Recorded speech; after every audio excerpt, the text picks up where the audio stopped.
Morning সবাইকে। আজকে আমি রান্না করব ওল আলু দিয়ে চিংড়ি মাছ।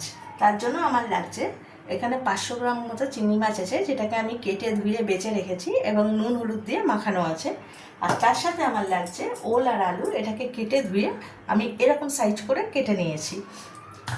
তার সাথে আমার লাগছে পেঁয়াজ, তার সাথে লাগছে আমার আদা রসুন বাটা, তার সাথে আমার লাগছে নুন আর হলুদ, আর তার সাথে লাগছে কাঁচা লঙ্কা বাটা, কাশ্মীরি লঙ্কা বাটা, আর তার সাথে আমার এখানে লাগছে ধনে জিরে বাটা, আর তেজপাতা জিরে ফোড়ন তো আছেই। তাহলে চলো শুরু করি ওল আলুর তরকারি। যদিও এটা ইঁচড় দিয়ে রান্না করলে আরও টেস্টি হয়, কিন্তু কালকে আমি বাজারে গিয়ে ইঁচড়টা পাইনি, ওই জন্য আমি ভাবছি ওল আলু দিয়েই করব। তাহলে আসো শুরু করি ওল আলু দিয়ে চিংড়ি মাছের তরকারি। প্রথমে আমি তেল গরম করতে দিয়েছি। তেল গরম করে আমি মাছগুলো ভাজতে দেব।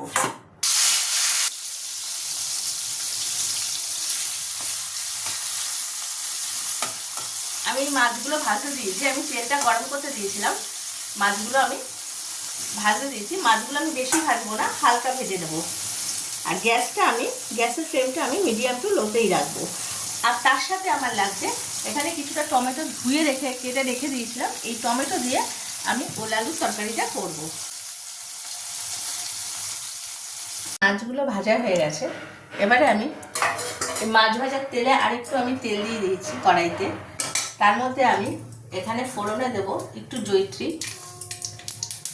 একটু এলাচ, 2 টুকরো এলাচ, আর গোটা কয়েক দারচিনি। তার সাথে আমি দেব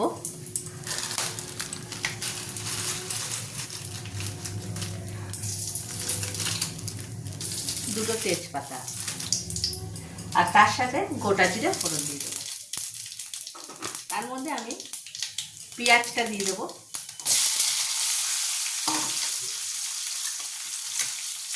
পেঁয়াজটা দিয়ে একটু নাড়িয়ে চাড়িয়ে এর মধ্যে আমি একটু লবণ দিয়ে দেবো, যাতে পেঁয়াজটা নরম হয়ে যায় তাড়াতাড়ি। একটু লবণ দিয়ে দিলাম যাতে পেঁয়াজটা তাড়াতাড়ি নরম হয়ে যায়।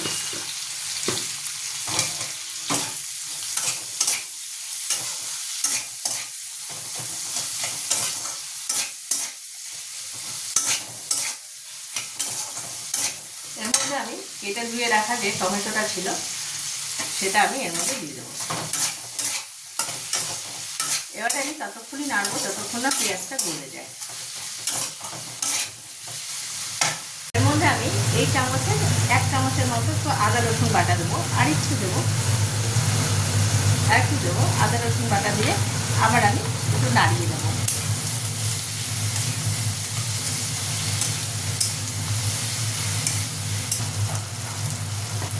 আমি এই আদা রসুন এর মধ্যে দিয়ে দিলাম, পেঁয়াজ টমেটো আদা রসুন আর একটু নুন দিয়ে আমি ভালো করে ভাজা করে নিয়েছি, যতক্ষণ না আদা রসুনের কাঁচা গন্ধটা যায়।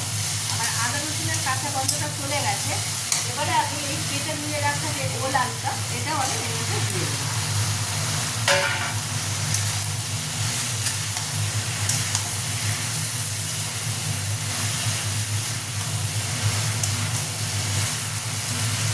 এর মধ্যে আমি একটু নুন দেবো,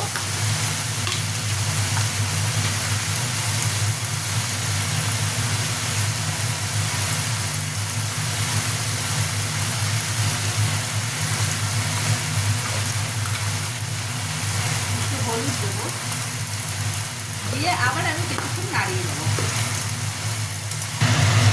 আর আমার এখানে বেশি একটা থাকা হয় না কলকাতায়, যার জন্য আমি ইউটিউব চ্যানেলটা বেশি একটা করতে পারি না।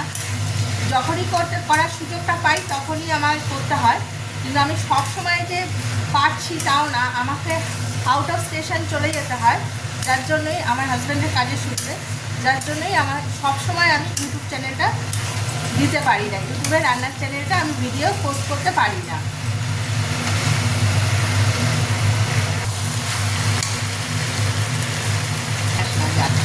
এর মধ্যে আমি 1 চামচ ধনে জিরে বাটা দেবো, 1 থেকে 1.5 চামচ ধনে জিরে বাটা দেবো। তার মধ্যে আমি কাঁচা লঙ্কা বাটা দেবো। এই ছোটো চামচে, এই চামচে 1 চামচ আমি কাঁচা লঙ্কা বাটা দিলাম।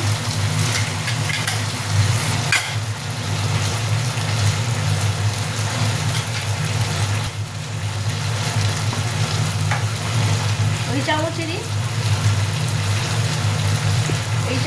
1 চামচ আমি কাশ্মীরি লঙ্কা বাটা দিলাম। দিয়ে এবারে আমি এটাকে কষতে থাকবো। এবারে এটাকে আমি দিয়ে ভালো করে কষতে থাকবো।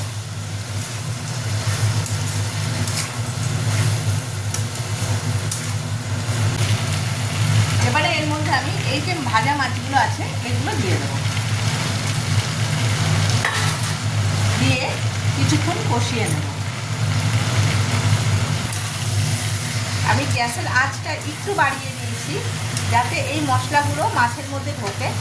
দিয়ে এবারে আমি ভালো করে এপিট ওপিট করে মাছের সাথে আলু, ওল আর মশলা মাখিয়ে নেব। আমি এটা কিছুক্ষণ ঢাকা চাপা দিয়ে হতে দেব। কিছুক্ষণ বাদে ফিরে আসছি। আমার কষানো হয়ে গেছে। এই মশলা দিয়ে আমার তেল ছেড়ে গেছে। এবারে আমি এর মধ্যে জল দিয়ে দেবো।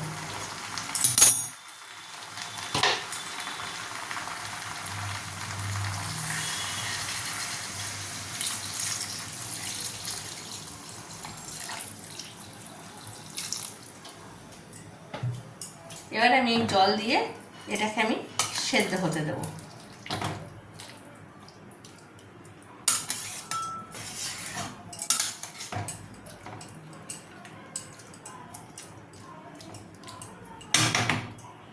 এবার এটাকে আমি গ্যাসটাকে একটু সিমে দিয়ে মিডিয়াম টু লোতে দিয়ে এটাকে আমি ঢাকা চাপা দেবো সেদ্ধ হওয়ার জন্য। ফিরে আসছি কিছুক্ষণ বাদে। আমার এই তরকারিটা হয়ে গেছে। আমার ওলও সেদ্ধ হয়ে গেছে, আলুও সেদ্ধ হয়ে গেছে।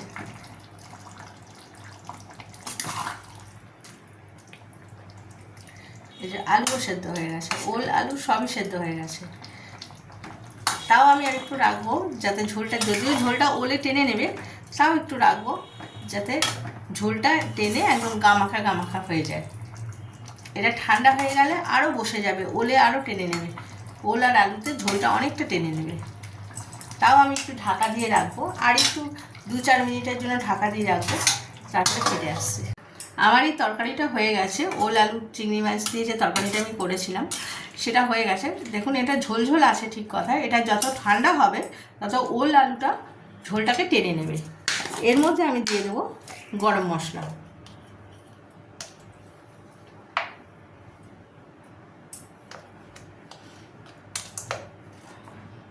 এই চামচে 1.5 চামচের মতো আমি গরম মশলা দেবো, কারণ গরম মশলা আমার বেশি দিলে তেতো হয়ে যায়।